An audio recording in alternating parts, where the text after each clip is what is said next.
Channel of Vadodara. ડભોઈની આંગણવાડીની મહિલા કર્મચારીઓએ તેમની વિવિધ પડતર માંગણીઓને લઈને રેલી યોજી હતી અને રેલી સ્વરૂપે ડભોઈ મામલતદાર કચેરી ખાતે પહોંચી જઈ આવેદનપત્ર આપવામાં આવ્યું હતું।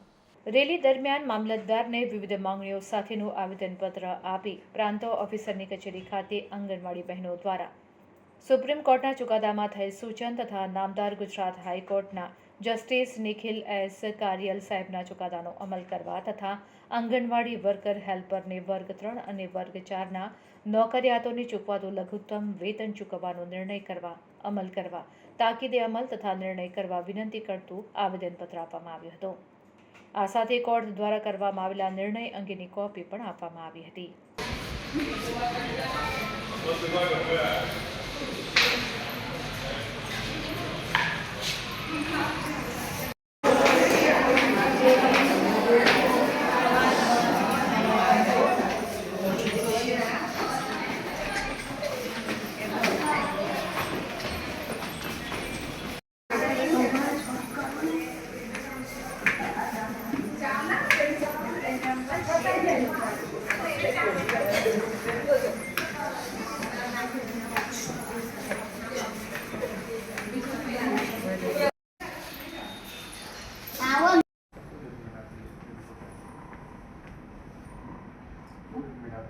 સરકારે તો મને કીધું છે વર્ગ 3 ને 4 ના કર્મચારી આ લોકોને તો સુપ્રીમ હાઈકોર્ટ